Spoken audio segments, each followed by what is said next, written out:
Gold and silver just experienced a violent move lower. Now the real question isn't what just happened, it's what happens next. Because after forced moves, markets don't behave randomly. They follow patterns, and understanding those patterns is where the edge is. Why the aftermath matters more than the drop. Most people obsess over the crash itself. Professionals focus on what price does after the damage. Sharp drops driven by liquidation tend to do one of three things. Number 1. Stabilize and rebuild. Number 2. Chop sideways and exhaust participants. Number 3. Break down further after false hope. Which one happens depends on liquidity, positioning and macro pressure, not headlines. The first phase, volatility compression. After forced selling, markets usually enter a compression phase.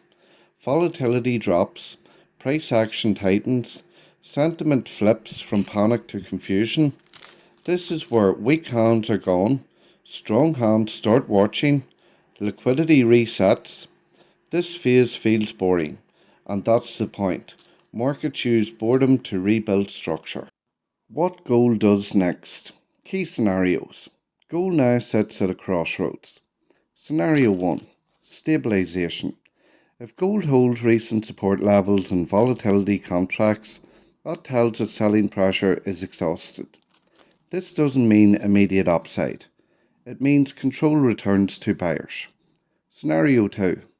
False breakdown. Gold may dip slightly lower, scare remaining holders, then reclaim key levels quickly. That's a classic liquidity sweep, not weakness. Scenario 3. Structural breakdown. Only if gold fails to reclaim prior support zones and the dollar accelerates higher do we risk a deeper leg down. Why silver will lead the next move? Silver always exaggerates gold's behaviour in both directions. Because silver is thinner, is more leveraged, has industrial exposure. If silver stabilizes and starts outperforming gold after a crash, that's often the first sign the worst is over. Watch silver, not gold, for confirmation. The macro forces that decide the next trend. What happens next isn't emotional, it's macro. Key drivers: interest rate expectations, dollar strength or weakness, liquidity conditions, geopolitical risk. Gold and silver don't move because of fear alone. They move when capital reallocates. If real yields ease or uncertainty rises again, metals regain relevance quickly.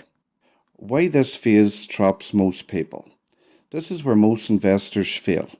They panic sold the drop, hesitate during consolidation, chase when price finally moves. Markets are designed to reward patience, not reaction. The next big move won't feel obvious when it starts. What smart money is watching right now? Smart money isn't predicting, it's observing. They're watching. Does volatility shrink? Does selling volume dry up? Does price stop reacting to bad news? When price stops falling on bad news, that's information. So here we are. Gold and silver were forced lower. The damage is done. Now the market decides, reset and rebuild or break further before balance returns. This next phase matters more than the crash itself. Stay patient, stay objective, and watch what price does, not what people say. Comment reset if you think the worst is behind us. Comment breakdown if you think more volatility is coming. Subscribe if you want calm, clear analysis and not noise.